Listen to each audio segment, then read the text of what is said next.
ஏங்க ஒரு நிமிஷம் இந்த பதிவை மேலே தூக்கி விட்டு போயிடாதீங்க.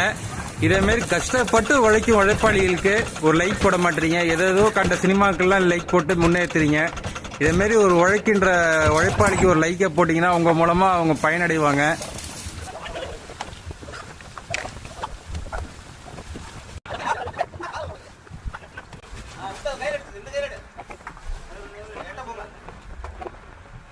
என்ன